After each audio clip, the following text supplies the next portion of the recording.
Guys, rocking and rolling on a rooftop deck here in Nashville, Tennessee. And you know how you know that things are getting serious around here? Boom. That's how. Ba-bow. You gotta like that. That's how you know things are going to the next level. All right, so this video this week is about some of the nuts and bolts of building this business. I'm gonna talk about some big decisions I'm making and just sort of share my thought processes walking through those. And I'm not telling you that I've got it all figured out, but I think that together we can sort of work through some principles that can guide big decision making in the context of business building. So let's get to that. But first, if you're building a business, you're trying to develop some real estate, you're trying to kick some ass, and you're getting something out of watching this journey unfold, then hook a brother up with one of those, and one of those, and one of those. My name is Brian Bandas. I'm building a real estate development company. I'm becoming a better father, a better husband, a better entrepreneur, and a better man every single day. Let's get it.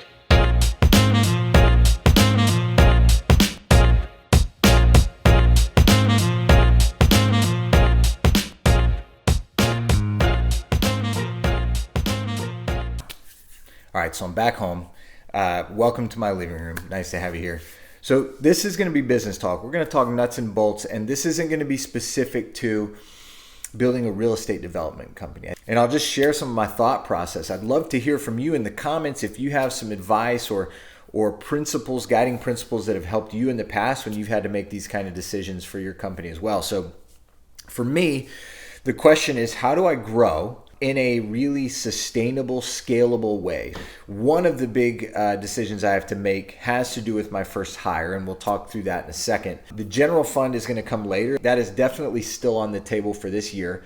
If I raise a general fund, let's say $5 million, I'm now borrowing that $5 million in essence at whatever rate the people that invested are expecting. So if they're expecting 15% or whatever, I now have to immediately make sure that I'm going to cover 15% on this money with my profit, plus whatever I'd like to earn.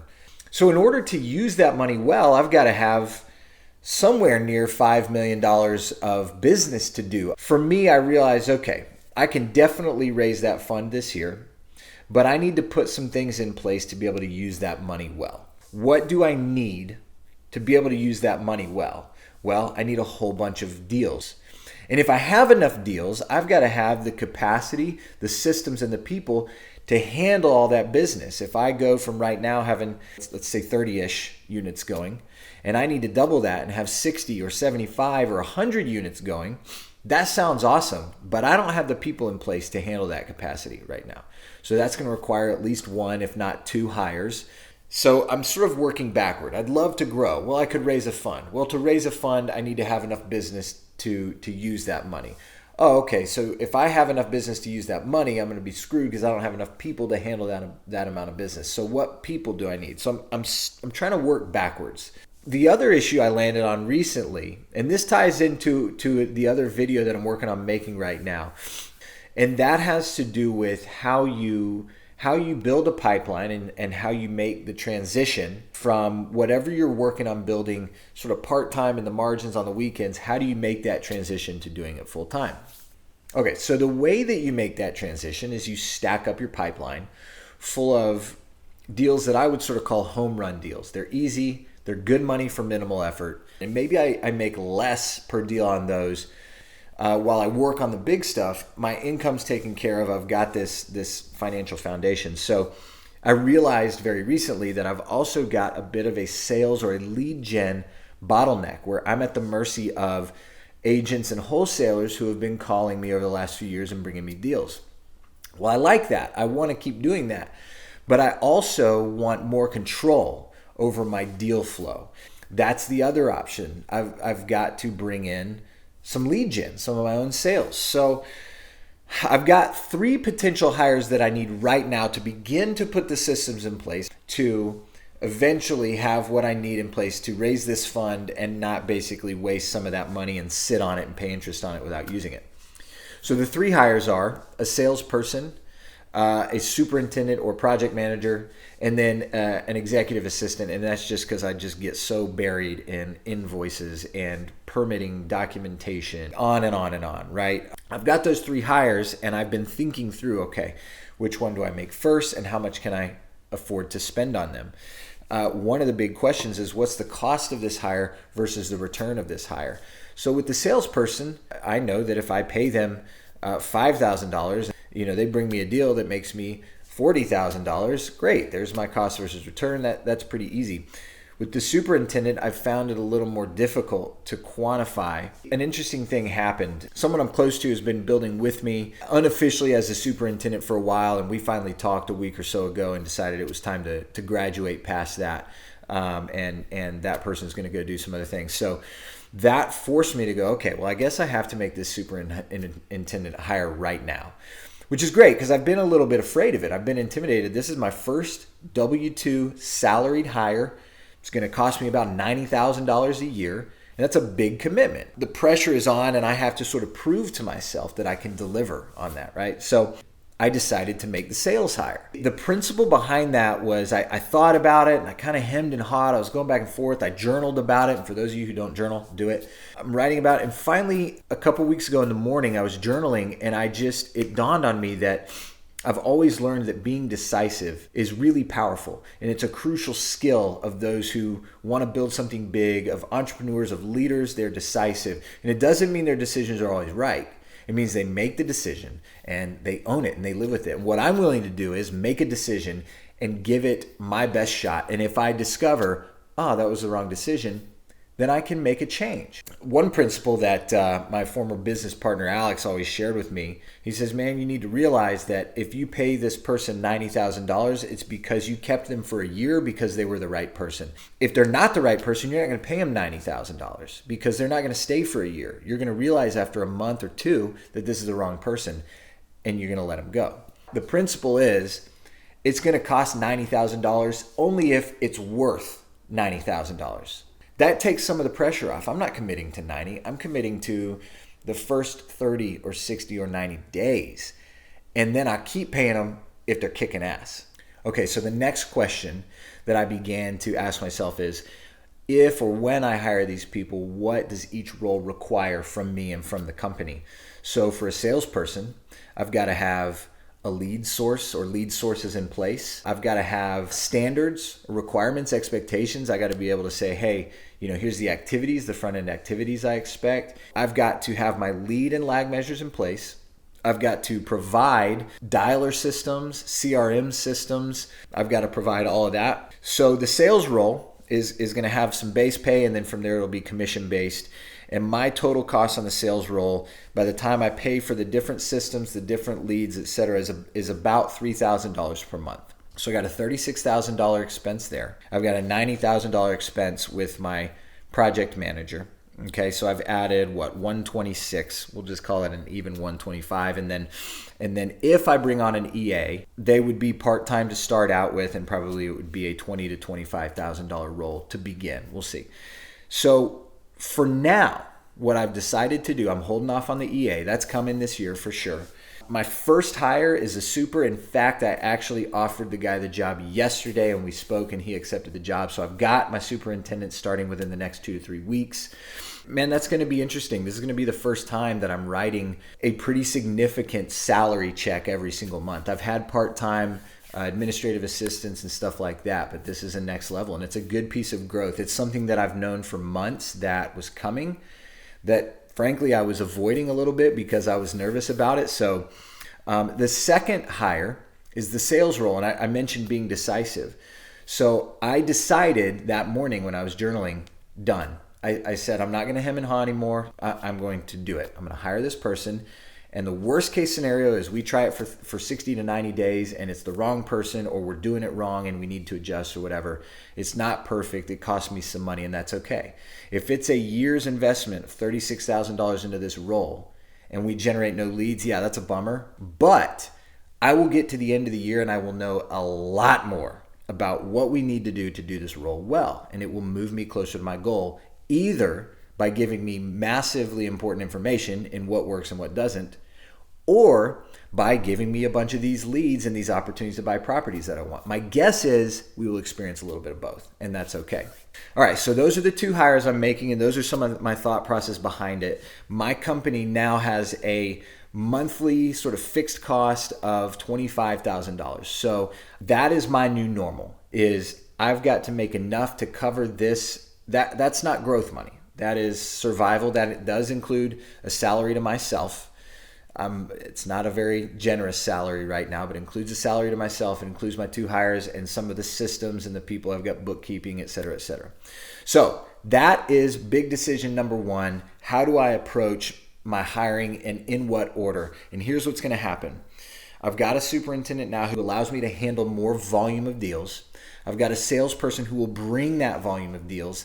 And piece number 3 is that as we increase that volume of deals that we can generate and that we can handle, now we are in the right to raise this fund of $2, $3, $5 million, and we can put it to work effectively and not be falling behind and sitting on money that we raised and then we couldn't use. All right, let's take a quick break and look at like cool construction footage, and we'll be back.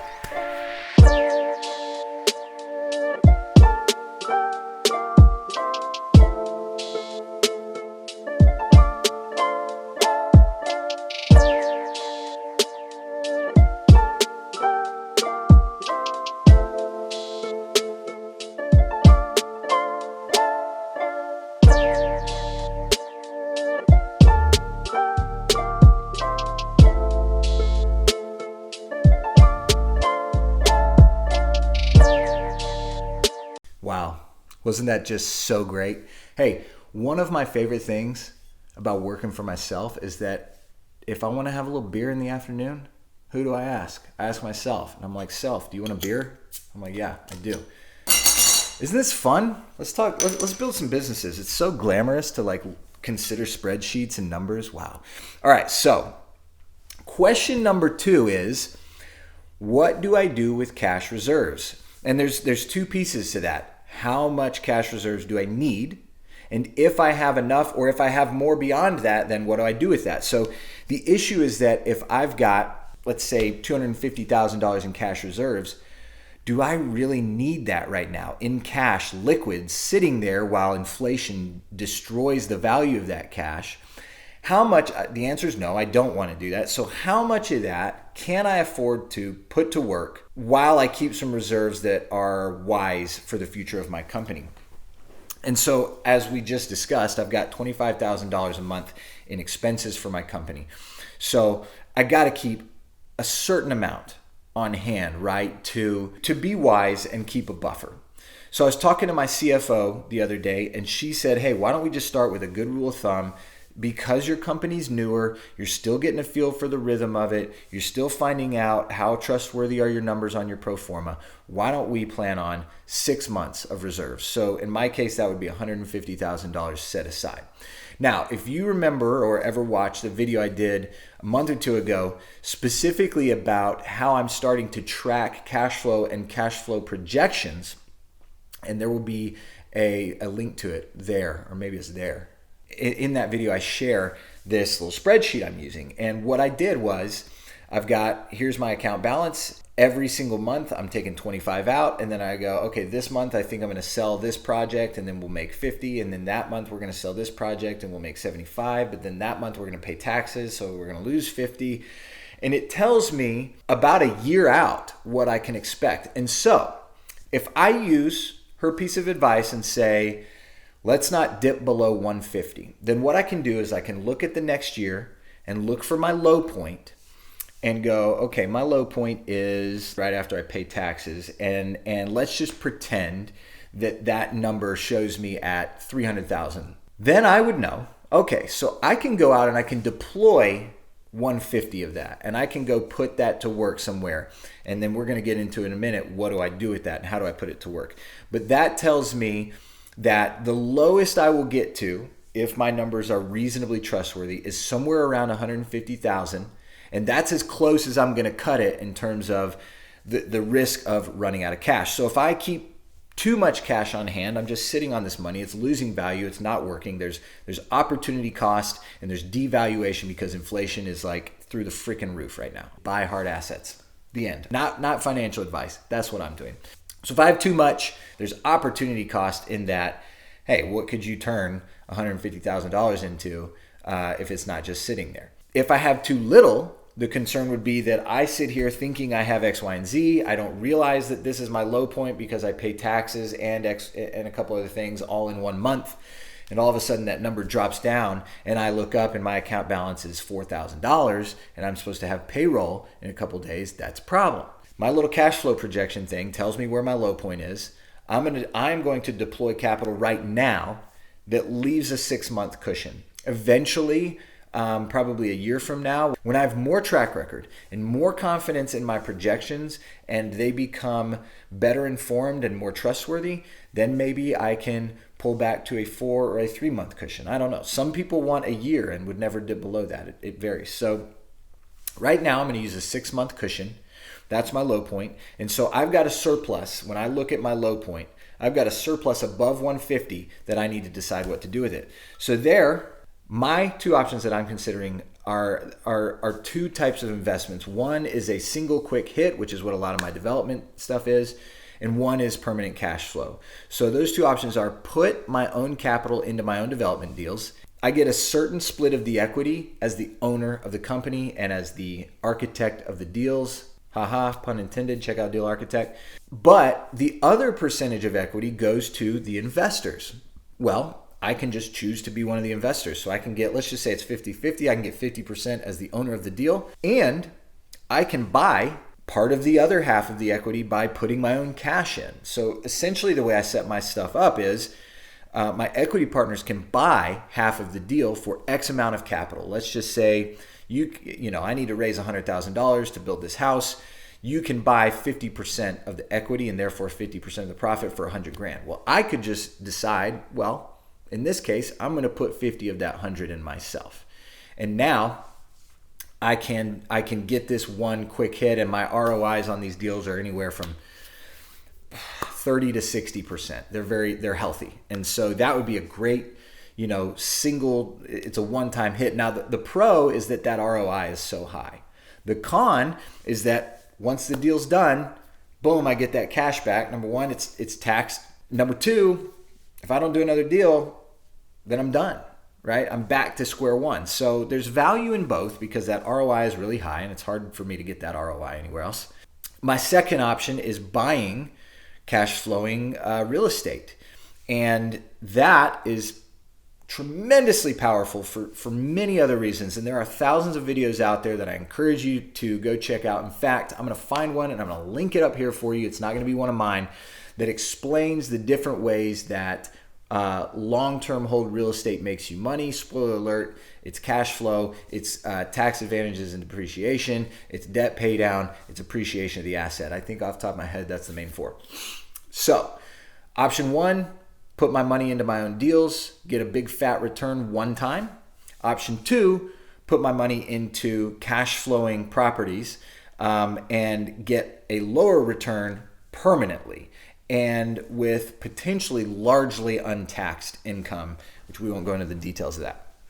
So one thing I envision for the future is I am making enough monthly income off of cash flowing properties that it gives me the freedom to build, and on every single deal I don't have to sell because I don't have to live on it. Right now, if I build 20 deals, I have to sell most of those because I need to bring in a certain amount of money to feed my family and feed my company and grow my company. Eventually, I could look up and go, hey, my family, let's just say we need $10,000 a month. Well, I've got $10,000 a month coming in off of rental properties. I could decide to not even pay myself a salary if I wanted to. So I'm attracted to both, and that is something that I haven't made a decision on, unlike my hires. I'm considering both options. What's tempting to me is, let's do one more round. Let's put all my surplus in a big deal, turn 200 into 300 or whatever, and then we'll turn around and we'll buy something bigger. We'll buy, a small apartment complex or something like that. I feel very, very fortunate that I've got these options. It's like a fun game to me, but I'm so competitive that sometimes it turns into analysis paralysis because I need to make sure that I get every dime of ROI out of this money. And the truth is, I call that competitive, but it's a bit of a scarcity mindset for me. And I have to fight that. And the scarcity mindset is, I don't know if I'll have any more surplus ever again. So I need to make sure that I use this as best I can. And that's a fear-based mindset that says, maybe everything I've done has been lucky. Maybe I won't have surplus anymore. Maybe next year I won't be in the same position. The truth is, I can use this surplus now, and I have the skills and the talent and the work ethic to put myself in the same position next year. So I've got to get out of that scarcity mindset. It's a trap. And I get stuck in it. I'm sure most of you, because we're all human beings, you've been there too. So I'm sharing this because my hope is that as I verbally process and think through these things, I hope there's some value for you too as you build your company. What are the hires? How do I hold the money I'm spending on those hires accountable? What is the appropriate amount of cash reserves? And then what do I do with the excess beyond that? Those are the questions I'm wrestling with. Would love to hear your thoughts. Give me your opinion. If you're me, how would you handle reserves? And then what would you do with the excess? Throw some comments down there. Let me know your thoughts. I want to learn from you guys. Thanks for helping me sort through this. And I will see you next week.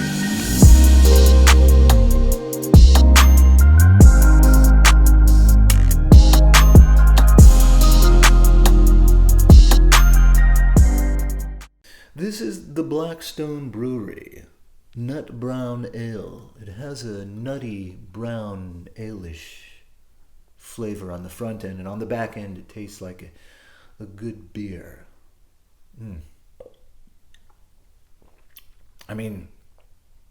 That's good. That's tasty.